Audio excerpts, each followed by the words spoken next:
Hello and welcome to Ways to Change the World. I'm Krishnan Guru-Murthy, and this is the podcast in which we talk to extraordinary people about the big ideas in their lives and the events that have helped shape them. My guest today is the author of one of the most successful books of the last couple of years. It's called This Is Going to Hurt. And perhaps more importantly, he is a doctor, or was a doctor, and his book is about his life as a junior doctor and why he ended up quitting. Adam Kay, welcome. Thanks for having me. Why did you want to be a doctor? Were you a do-gooder? It's a good question. I think about this a lot. I think it was like the default setting if I didn't have a better idea for what else to do. My family had doctors in it. I went to the sort of school that churned out doctors and lawyers and architects and that sort of thing. I was all right at sciences. And to be honest, it's a decision you make when you're 16. Because the medical schools want you to have certain A-levels and you choose those A-levels. That's a very bad age to decide to do anything, obviously, let alone like a whole career, particularly a career with the emotional, load that medicine has. So I don't know I don't have a good answer to that. So you didn't have a passion for it as such? It wasn't a vocation? Probably not at 16. It became my vocation. And, ultimately you don't go to medical school unless you want to help people. I mean, that's what it comes down to. And that always has to be there. And that always was there. But, I mean... And you've got to be really committed. You do. I mean, it's a long degree. All of your mates at university leave halfway through your degree. And then it's a very, very tough job. And I was definitely committed to it. But ultimately, I don't think I was... We talk about informed consent in medicine. Before you go and have your operation on your eye, they run through the risks as well as the benefits. I don't think the risks are ever really explained when you're going into medicine. And I didn't really know the emotional toll it would take. I mean, you I guess, make your living as much out of comedy now. I guess I'm technically a writer and a performer and that sort of thing. Yeah. I mean, and I saw your stage show, which is the stage show of your book, a couple of weeks ago. It's an incredibly funny night. Everybody loves it. Were you always an entertainer? I think I was always the class clown, but I think I don't have kids, but I understand the concept of parents wanting the best for their kids. And even if I'd have worked out earlier on that, I was a creative type, I wanted to be a writer, my parents, from a old-fashioned medical, must have a, monthly salary sort of thing, would have steered me towards a, inverted commas, sensible job. But I certainly had the virtues of medicine extolled. But I probably always was a creative type. But interestingly, the medical schools want you to have extracurricular things. So apparently it's not enough just to have a load of A's at A-level. If you go into any doctor's mess in a hospital, you'll find, the captain of the hockey team and the cricket team and lacrosse players and grade 8 tuba players and oboe players, because that's what the medical schools want, is this sort of surrogate measure for, are you going to be a good doctor? They don't actually ask you relevant questions. It's about, are you any good at the oboe? Do you think they're good at filtering the medical schools? No, I think they're bad. I think they ask the wrong questions. So basically, straight A's at A-level, I don't think the best doctors are the cleverest doctors. It's not a job where you're sort of calculating biochemical pathways. It's a job of you're communicating. And I honestly think if you dropped the grades to B's rather than A's, you get a better caliber of doctor. And also you get doctors from a broader, the broader spectrum of society. I think they should be very honest about what the job involves and then recruit on those criteria. Like, I get the occasional, angry email or DM on Twitter from a parent saying, you put my daughter off medical school by, they read my book and then now they don't want to do it. Good. Because if that book's going to put you off medicine, if my show's going to put you off medicine, then medicine's really going to put you off medicine. They do ask the wrong questions. Like, A friend of mine recently trained up as a train driver. And as part of that process, they basically asked the question, if the worst happens and someone jumps out in front of your carriage, are you going to be able to deal with it? Because that can happen. There's no such thing in medicine. If you want to be an astronaut, a pilot, that's part of it. Under the light of the metaphorical camera, are you going to be able to go? If you want to be a doctor, it's just you got loads of A's, right, and you're good at hockey. But don't we need doctors to be really clever? I mean, because there is quite a lot of thinking. Yeah, isn't there? It's not just communication. It isn't. It's working out what's the right thing to do. Yes, but I think it's I think we've gone too far to one end. I'm not saying we want our doctors to be stupid, but I just think that the best doctors aren't the cleverest doctors, and I do strongly believe that. Actually, I always used to worry that because I got a place at medical school and sort of dropped out of doing medicine. Really? I didn't know that. Before starting, because I got a job in TV. And I similarly came from a family of doctors, and so was just going to do medicine because I couldn't think of anything else to do. And never really had a passion for it, but always said I was going to be a doctor. I always kind of felt that the class SWATs could become doctors because all you had to do was get the exam results. The class SWAT doesn't become the best doctor. I really, really believe that. So were you surprised? I mean, by what the job actually entailed once you became a junior doctor? Yes. Or had you already kind of worked it out during the course of your degree? I hadn't worked it out, and nothing really quite prepares you for. I mean, it's like learning to be a mechanic just by reading the manuals. You have to work on the first car for the first time, and I wasn't prepared for how difficult it was, logistically, just the hours, the effect it has on the rest of your life, which is one thing. And I wasn't totally prepared for the emotional side of things, because you can be in a communication skills lecture where they teach you, what you do and don't do when you're breaking bad news, and here's how you signpost it, and you don't say this and do so. But that's very different to, being bleeped away at, 1 a.m. to have, the worst chat with a family. But the thing that really surprised me was the lack of a safety net, the lack of support when bad things happen. The fact that the culture is very much a stiff upper lip. It's not one about opening up, talking about what's happened.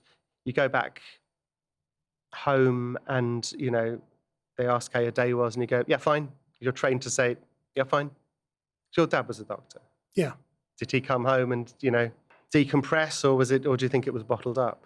Well, my dad was a radiologist, or is a radiologist. He's still working as a radiologist, actually. And so there's less drama, I suppose, in his field, because it's diagnostic and he's not dealing with people who are, in a critical stage, if you like. So I don't think he had that same level of compressed emotion in the course of his daily life. But we would often argue about the sort of value of what we were doing. I mean, I'm very interested that you ended up quitting medicine and working in the creative industries. Yeah. Because that's the argument I used to have with him about quitting medicine to work in the creative industries. Yeah. We used to have this argument about the value of our work. Look, the arts have absolutely enormous value. And we do a very different thing. You're holding people to account. I'm making people laugh or making people think, or whatever it is. And I strongly believe the value of the arts, but it is so many steps removed from coming home having saved a life. I mean, there's no argument about that. No. But life's a big, it's a big jigsaw, and all pieces are important. I mean, by way of introduction to people who don't know about the book or your story, I mean, how would you, do you have a sort of a way of summing up what your experience of medicine was? I spent 6-7 years as a doctor, and for most of that time I was working on labour ward, and I worked my way up to senior registrar, which is one notch below consultant, and so I was sort of reasonably far on my way to finishing my training. And I kept diaries whilst I was working, which in retrospect were probably looking for the light amongst the dark. It was in the absence of the system helping me cope with the bad stuff. I was doing it myself by writing down the silly stuff and the disgusting stuff. It's mostly the disgusting stuff, really. But ultimately, that didn't give me thick enough armour or enough of a buffer to deal with the absolutely terrible stuff. And without going into too much detail, all you ever want on labour ward is a healthy mum plus a healthy baby. And I was the most senior doctor on a ward where, sadly, we ended up with neither of those things.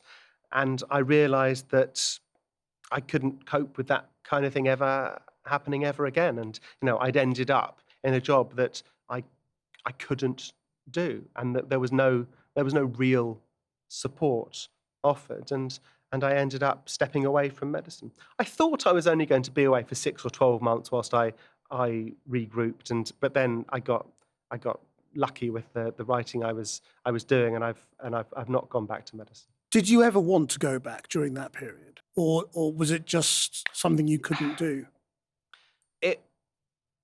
It really knocked the stuffing out of me, what happened, and I knew that if I was going back to medicine, it would have to be in a different specialty.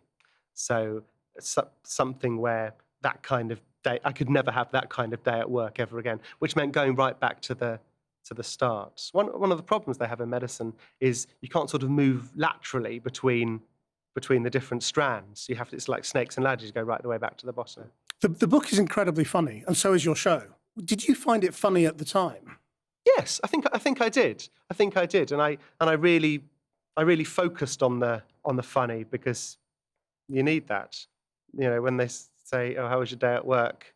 The truth is, a really horrible thing happened that I'm just going to internalize. And so, but my answer was, "You won't believe, what happens in antenatal clinic." So would you laugh? Not at a patient. No, I'm very good at poker. What are the funniest things that have happened to you as a doctor? I think my very funniest moment at work was a woman who decided one February the 29th to propose to her partner.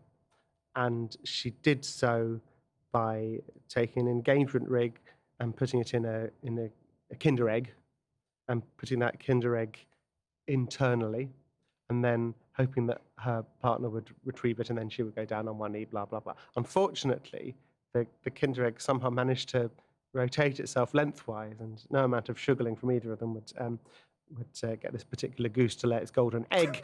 And so but she refused to ruin the surprise, tell her boyfriend what was going on. So we all met in a cubicle in A&E, and I retrieved the Kinder Egg relatively easily with a pair of forceps. But she didn't tell me what was going on either, so it was quite confusing when she asked him to open it. I gave him in the cubicle. In the cubicle, so I gave him a pair of latex gloves, which sort of ruined any remaining romance. And and she proposed, and he said yes. He said yes, so it had a happy ending. It did, yeah. How did she explain the Kinder Egg coming into hospital?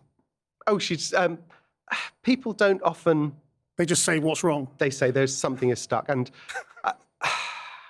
I'm not there to judge. So it doesn't affect my management quite how the Kinder Egg ended up there. So you never ask. You would never say, well, why on earth did you do this? I mean, you can. Sometimes it's relevant, but we all know why the patients always come up with reasons for explanations for how things got in places. You call it I fell syndrome. I fell, doctor. I fell. But we all know. I know. They know that I know. So I don't need to have sort of embarrassing discussions about whether they sat down on the sofa with a remote control at a weird angle or whatever it is. I mean, do you think? I mean, you mentioned in the show actually that doctors are famously big drinkers. Yes. Do you think that's because it's a really tough job? Yeah, there's a huge alcohol problem because it's an easy coping strategy. It's on the shelves of every supermarket. There's a problem with recreational drug use in medicine that's not really talked about, and there's a crisis with suicide. one doctor every 3 weeks takes their own life. And personally, I think that should be a headline every single time it happens. In But Britain? yes, there was an article in the BMJ put together by Claire Gerarda looking at that, and it was one doctor every 3 weeks. So why do you think it's so bad? Is it the lack of support or is it the job? It's both. It's both. It's an extremely tough job. So I don't think my diaries paint a relaxing picture of being a doctor, but those diaries ended in 2010.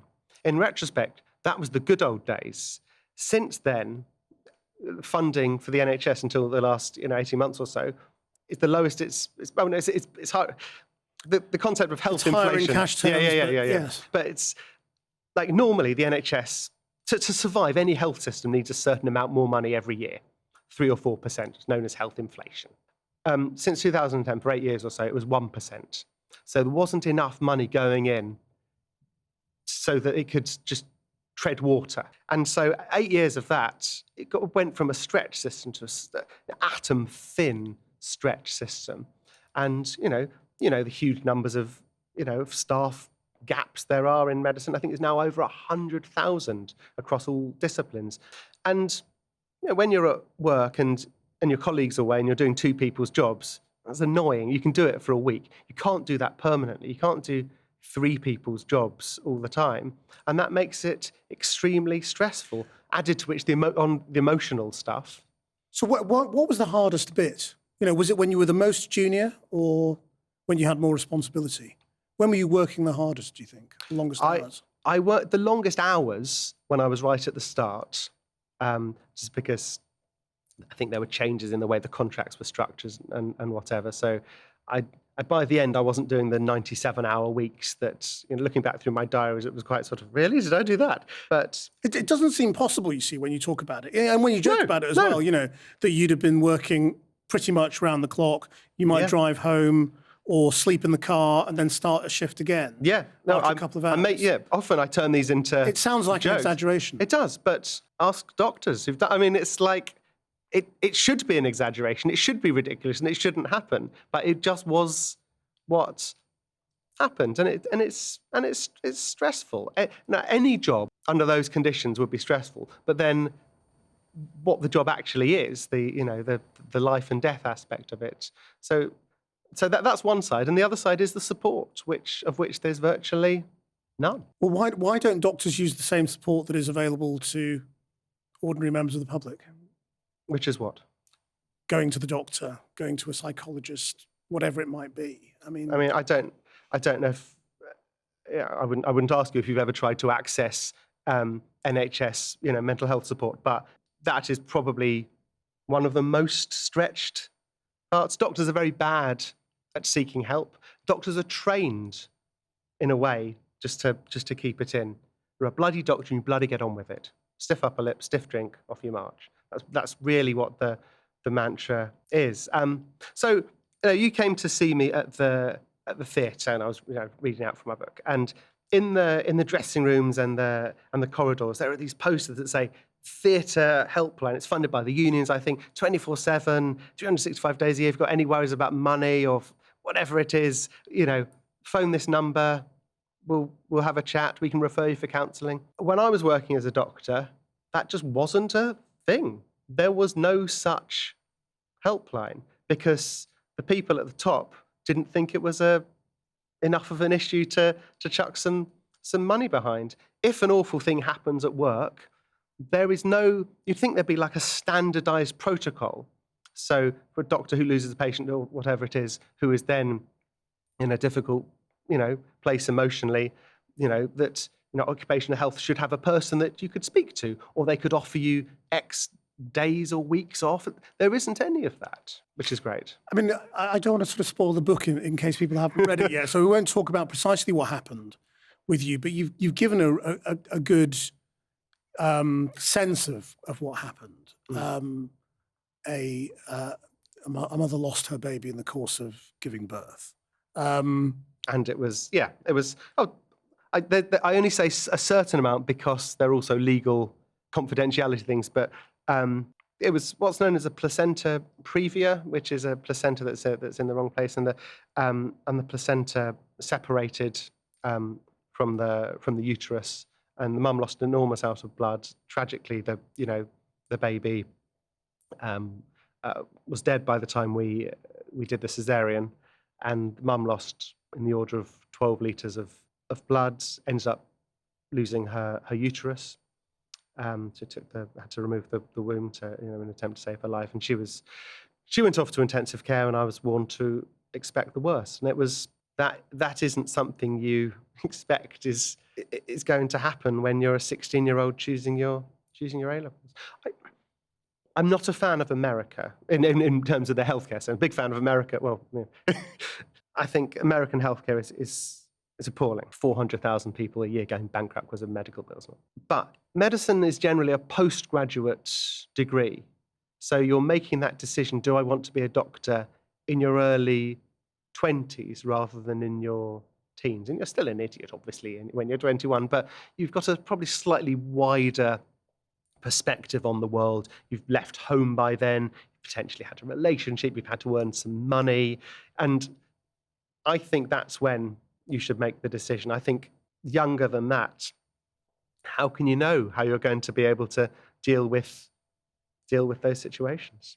What proportion of your colleagues and friends in medicine have gone through the same sorts of things? I'd say almost all doctors.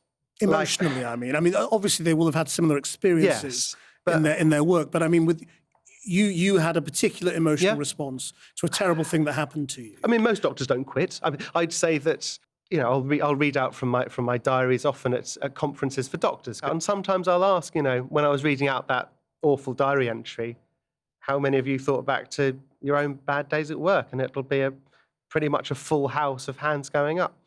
And then at least once a week, I get an email from a senior doctor, from a retired professor or a head of a department in a hospital, or a GP partner, always starting the same way. I've never told anyone this, but I talk about this in my show. I've never told anyone this, but, and then opening up to me, a stranger who's just written about it in a book, but they didn't tell their colleagues and their friends and their partners and their families, because it's just not what's done. I get emails from, even more often than that, from people at the other end who are just starting out in their first few years, telling me that they thought they were the first doctor who'd ever cried in the locker room, had ever broken down in the toilet, who'd, ever sort of, thought they weren't coping, because you're made to pretend. How much of it is to do with the way the NHS works and resourcing and the fact that you're working ridiculous hours and all that kind of thing? And how much of it is to do with being a doctor? It's a very good question. I thought it was all the first, but actually I now think it might be just part of being a doctor. My book has now been translated into 38, 39 languages or something, which I thought I was writing a parochial story about being in the NHS. But in fact, doctors all over the world seems to be a fairly universal experience. I get these messages from Chad and Belarus and Venezuela from these doctors saying, I've read your book and this could have been set in my hospital. I wonder if part of it is, you want your doctor to be God or Google, whatever it is, unimpeachably correct. And so you end up acting the part. But, doctors are humans and doctors do make mistakes. So do you think doctors should just be more honest with their patients when they don't really know? Yeah, you should never blag. No, that's absolutely. Do you trust doctors and what they say? Do you think we should trust doctors and what they say? Or should we question things more?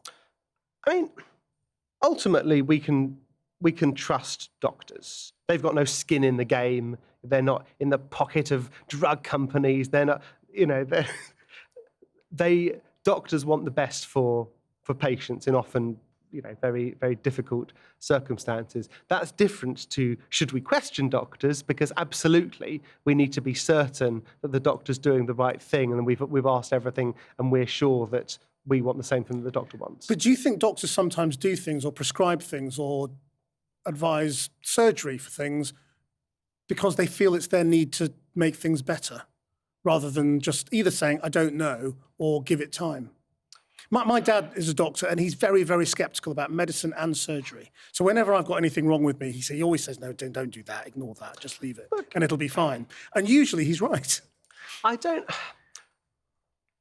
really don't believe that that doctors ever say you need surgery when you don't need surgery. There are, for any given condition, there will be a number of ways of approaching its treatment. That might be surgery, it might be medical, it might be conservative measures like sort of, physio and occupational therapy, or it might be, nothing, watchful waiting. And it's the role of the doctor to explain what they perceive to be the benefits and risks of each of those options. But no, I don't really think that things get pushed. I mean, the waiting times for elective surgery are so long that it's in no one's best interest that a doctor would want to do an operation that isn't required. I do really think that doctors are in it for the best interests of their patients, and that they're not going to recommend something that isn't what they honestly believe to be the best course of action. I mean, the reason I ask about what is it about resources? Is it about resourcing, or is it about actually the job? How do you make things better? Yes. Which you're very involved with now, whether it's on social media or in real life or in your show or whatever it might be. Yeah. You're sort of a campaigner now as well, aren't you? I'm trying. I do. I'm one of many, many, many people who thinks it's a big issue. So in terms of making it better, do you have a list of things that you would change? I mean, you've already said we decide to become doctors a little bit too soon. Yes. So I think there's a whole bunch of things. At the heart of it, if the NHS had enough money, there would be less stress on the people who are working there. If there weren't all these scars on the rota, where you're doing two people's jobs, you're having to stay an extra 12 hours because otherwise there's no senior doctor on labour ward. If there wasn't that, then things would be easier, and then the crisis in retention and recruitment would resolve a bit. So that's quite a major thing. So yeah, start at the start. I think we revisit the criteria to be a doctor in terms of the grades. I think we're very honest about what the job actually involves. I think that my book, or a book like it, should be, required reading for anyone who wants to do the job, not just for financial reasons. I think that it really is a job you need to do with your eyes totally wide open. And I think the interview needs to really ask the question, are you definitely going to be able to cope? I think during medical school training, there needs to be built into it an aspect of psychological preparedness for the job. I think that when you choose your specialty, that needs to be a big factor. Every specialty is this sine wave of the highs and the lows. And I was in obs and gynae, labour ward, the highest highs of all, but obviously the lows were unbearable. And I think specialties should acknowledge that there are flatter and steeper sine waves. I think that hospitals should all have a protocol for when someone's had they call it being a second victim, which is a weird phrase, but if you're the doctor involved in an awful incident, every action has an equal and opposite reaction. Then there needs to be a place that every doctor knows they can go to say this has happened, and the hospital needs to be able to provide the thing. I mean, you say your book should be required reading or something like it. What do you think your book has revealed? My book came out in response to the junior doctor strikes a few years ago. I'd never intended it was going to come out. And for people who don't remember, the junior doctors, which is anyone in hospital who isn't a consultant, so it's sort of most ranks of doctors are known as junior doctors, ended up going on strike because there was a new contract being imposed on them, which was basically unfair and would affect working conditions and patient safety. And the government claimed that the doctors were striking because they wanted more money because they were being greedy, which was untrue. And the doctors lost the battle and lost the war because I think the public at large don't really know or understand what being a doctor actually involves. And I thought, I'm not an expert in anything other than what happened to me, but I thought that if I could just publish a fair reflection of my life as a doctor, and I was lucky to have these diaries I'd kept, that next time round, people would, might not might not believe it. So I think what I was trying to do was just lift the hood a little bit and just show the toll that the job takes. One of the things you get really angry about is Jeremy Hunt, the health secretary, during that dispute. And you got to meet him. How did that go and how did it come about? So this was 2 and a bit years ago. The book had just come out and he was still in post. And a message came to me via my publisher saying, Jeremy Hunt wants to meet you. And my book is lowercase p political. But at the end, I do write an open letter to the Secretary of State for Health, explaining why I think they got things wrong. And I couldn't quite understand why I'd been invited, but it turns out the answer was he honestly thought that he could change my mind. I'd been wanting to speak to this man for the best part of a decade. We sat down over a cup of tea, and I was like, okay, this and this and this and that. But this wasn't the first time he'd been asked those questions. He'd been held to account by you and any number of people, and he had great answers to all of them. Well, so what were you trying to get out of those questions? My big thing was, why did you go for the junior doctors, and would you do the same thing again? And I just wanted to understand how this had been allowed to happen. And were you trying to change his mind? Yes, I was, which was naive of. So you both went into this meeting with catastrophic aims. Yes, changing the other person's mind. Exactly. It didn't go particularly well. He got fed up with me asking my questions, and the atmosphere at the end, the atmosphere was a bit sort of tense. We've all done. You've done the tense atmosphere interview a lot of times. It was my first time, and so at the end, I was like, I needed to apologise, and I said, I'm really sorry if I came across nicer in my book than I do in real life. And he said, oh no, I think you've been quite consistent. So there we go. But he was a clever guy. He had great answers to my questions, but I do fundamentally disagree with what he did, not just with respect to the contract dispute, but also, the funding. He was responsible for NHS funding at 1% when it needs 3%, and we're still and lives were lost. I mean, there's no way around it, and I'm angry because, firstly, he demotivated an entire profession of the junior doctors, and secondly, he's got blood on his hands, and I feel justified in my anger. I mean, that's a very powerful thing to say, that he's got blood on his hands. Yeah. And you know exactly what that means. Yeah. Justify that. Look at the cancer waiting times. Look at the ambulance waiting times. Look at the A&E waiting times. Look at the number of people awaiting routine surgery. Look at any metric of how the NHS is performing. Ask any doctor what they think this has done in real terms to real people, because it isn't just a statistic posted which says, the A&E waiting times have fallen to the each tiny bit of a percentage point of those numbers is a person, someone's relative, someone's husband, wife, mum, dad, son, daughter, and lives have been lost. And then I don't have the numbers to hand, but the numbers are there, and you and your listeners can look them up. And there are implications. But in terms of responsibility, to say a man has got blood on his hands is a direct line of responsibility for somebody's death in the health service to a politician. So, yes. And you think that's clearly a fair thing to say? Obviously, no government department works in a vacuum. They will say, because of the, austerity was brought in, because of the global economic, blah, blah, blah, blah, blah. And yet, it's his department. The buck stops somewhere.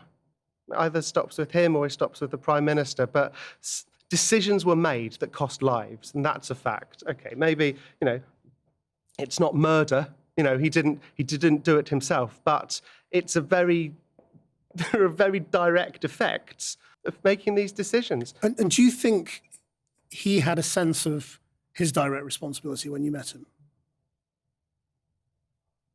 I certainly didn't accuse him to his face of costing lives. And so I don't have an answer to that. You're also in touch with his successor, Matt Hancock. Yes, How's that come about? it came about from Twitter, actually. When he got the job, lots of people tweeted him to say, "Have you read this book?" And he replied with a photo on his bedside table or whatever it was, or on his desk, saying, "Yeah, I'm reading it at the moment." And he invited me in to meet him. And how did he compare? He had a very different approach. I think he was much more keen to get me on side. He asked interesting questions. I think to a certain extent, I met him when he was very new into the job, and I think he was slightly surprised how little support there actually was for junior doctors. And he asked me what I would do. And Which is interesting because that's not what Jeremy Hunt asked you. no. So the current health secretary actually asked you for some ideas. But what I thought I would talk about is this thing I care a lot about, which is the well-being of junior doctors. And he said at the time that was something that he would try and do something about. And in fairness to the guy, there were deeds as well as words. And he announced expanding a program called the Practitioner Health Program, which does do the thing of providing a bit of a safety net and support network for doctors. And so I disagree with a lot of things that he has done, but I credit where it's due. That was a good thing that he didn't have to do, and he name checked my book amongst other things when he announced this extra funding, and I'm very grateful to him for that. Are you party political? I mean, were you a Labour supporter, or were you open about your politics? Or I've voted for. I've never voted Conservative, but I think I've voted for. I've voted for 3 other parties in the last few years, depending on where I've been living or who's more likely to get in. And so how do you feel about the future of the health service now? Is it in safe hands? I feel nervous. I feel that we're sort of, it can go one of 2 ways. I hope that the government asks us to put our hands in our pockets a bit deeper so that the NHS can continue to do what it was founded to do 71 years ago, which is to be free at the point of service based on clinical need, not based on your bank balance. And if it is to continue to do that, then it needs more money, and there's no way around it. And what about all those people who say, of course it needs more money, but it's a bottomless pit, you can keep throwing money into it, it's never going to be good enough, we need to change the whole system? But it worked before. I mean, something changed, in around 2010. And then it went from a system that was really good. And also by objective measures like the OECD and stuff, they look at these things. It's an efficient system. We've got a significantly better life expectancy than the States. And you can compare us to lots of other countries. We're doing really well. But it did get underfunded, and then things got worse. There's a correlation. But it did work before. So when the government now says it's putting in the biggest rise in health spending in history, every extra pound. What does that mean? Every extra pound is a very good thing, and thank you to any politician who's ever increased the amount of funding into the NHS. However, it's now somewhere between 3% and 4% in real terms going in every year. So we can now provide the same service we did the year before. What it doesn't do is make up for the 8 or so lost years where it wasn't getting enough by a huge amount. And so, yes, it's good that more money's going in, but it isn't enough to. It's like starving so someone. It can't improve, is what you're saying. Not it can only stand still. With the amount of money that's going in at the moment, correct. And despite pronouncements of, X dozen extra hospitals that, or sort of tens of thousands of extra nurses, it needs more money than that to get us back to where we are. It isn't a bottomless pit. It does get more expensive every year. We know that. Populations get older, new drugs, new technologies, and that's incorporated in this 3 or 4%, which is what we need. And you think running it this way, centrally funded by government, free for everyone at the point of need, is the right way to go about doing it? That there wouldn't be a more efficient, because there are all sorts of things you want to change about the way doctors are trained. Yeah. That are quite revolutionary. Can you imagine there being a revolutionary approach to the NHS? I can imagine quite easily that the NHS will change to some sort of insurance-funded, two-tier system. And, you'll be fine, I'll be fine, we've got jobs. Anytime there's a two-tier system, the people who suffer the most are the people who have the least, who have the quietest voices. We need to fight for the NHS. We need to, if it's privatised, it will be done very stealthily. I think it can and should continue to do exactly what it was founded to do. And I really honestly do believe that. And what do you think of this privatisation argument? Because, Conservatives get very angry constantly being accused of wanting to privatise the NHS. And with some logic, they say, this is a stupid thing to accuse us of. Why on earth would we want to do something, to wreck something that is so fundamental to the nation, something that everybody believes in, that would be politically catastrophic for us? We could ask the same about Brexit, couldn't you? Politicians have been known to do catastrophically stupid things. I think the Brexit will be a disaster for the NHS. And that's where I'm coming from with that. Why? But basically, two reasons. First of all is staffing. There's one thing we do know, which is that as soon as the vote was cast, EU nationals went back home. And the NHS can't afford to lose any more staff. And also, people who aren't EU nationals, people who are born other corners of the world, are going back because they suddenly feel unwelcome. Don't you think we'll end up with more people from India, Africa, and those in Australia, those countries as a result? I don't know what's going to happen. All I know is that the staffing crisis is getting worse and worse and worse, and the problem with people going back to EU nationals going back to where they were born is a significant contributor. So that's one thing.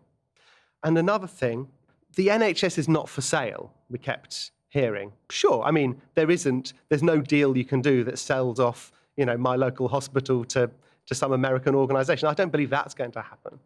But drugs are a huge amount more expensive for the same drug in the States and here. And the drug companies would some drugs. And some drugs are cheaper.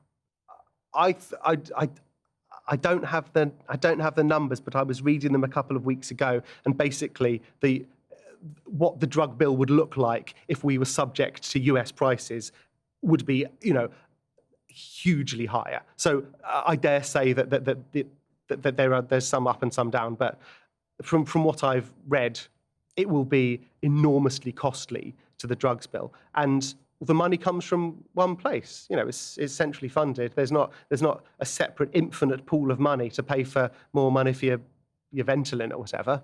And so that if the money is spent on drugs because the drug companies want more money, then that's less to be spent on everything else. I mean, this was obviously an argument in the election. Yes. And what people on the other side said was, well, if they're more expensive in America, we won't buy them from America. Mm-hmm. So why I don't know where we buy them from then. It isn't my area of expertise, but the reading I've done. But you seem very sure that it's a bad thing. I mean, from my reading, I will never claim to be an expert on health economics, but I'm yet to read an argument that it's going to be a good thing for the price of drugs. I mean, this is a slight dogleg, I suppose, to the question, which was, why do you think there is a suspicion that Conservatives would wreck the NHS when it would be such a stupid thing to do politically? I don't think they necessarily want to wreck the NHS. I think potentially there are people with skin in the game who might benefit from an increase in insurance, medical insurance and private hospitals. I'm just slightly. You're that cynical about the politicians. I'm cynical about all politicians, but I think you have to. I would absolutely love to be totally wrong, but I'm just very nervous about the NHS. You said having left the profession, still have periods where you miss it and miss the reasons you wanted to be a doctor. Yeah. What did your family think about you leaving medicine? Yeah, they weren't particularly impressed. And in fairness to them, I didn't tell them why I'd left. I basically said, oh, I want to have a go at writing. Whereas, because I didn't tell anyone about what had happened because of the shame, I guess. Did you feel you had failed? Yeah, I really did. Failed because you'd failed to cope with it psychologically? Yeah, Or just... I felt a huge amount of shame for the failure of, because I thought that everyone else was just coping. And how long did it take you to realise that you hadn't failed? It's actually since the book's come out, since I've started hearing from loads and loads of other doctors telling me their stories. Are you sure that you did? I mean, you don't sound completely convinced now. I'm not actually 100% convinced. I do. You still have doubts? Yeah. Well, objectively, I did fail. I wasn't able to do the job that I signed up for. And I feel very bad about that. But I know that I'm not the only one. And I know that it wasn't simply my fault. It was also the fact of the system that isn't very good at supporting. And I think there is a world in which I'd have been able to be helped through. So how do you see your future now? I don't really know. It's taken such a number of turns over the last few years. I love writing, and I'll continue writing books. I've got a TV version of my first book coming out with the BBC. Ultimately, I would love to go back in some capacity. I think I've probably done my last cesarean section. I've probably done my last ward round. But if there's something I can do in a formal way to help with teaching or help with policy or something, I'd love to, because every author's got their sell-by date, as you know, and when I've reached mine and no one wants to, to have me publish anything or, be interviewed by them, then I'd like that to be in my future. We talked a lot about how you'd like to change medicine and how you would like to sort of influence training in the future. Everybody on this interview gets to sort of wave a magic wand. If you could, how would you change things overnight? For medicine or for? Well, for the world. For all my moaning about the NHS, we are extremely lucky with our health in this country, looking on a global scale, obviously. And I suspect that the world has enough money to tick over for everyone to have decent healthcare. And I don't know the numbers. I don't know if the multi-billionaires do have enough, but I think probably most of these guys could make do on 1 billion. And so if we stripped all of that and put it into world healthcare, I suspect that would save more lives than anything else. An international NHS.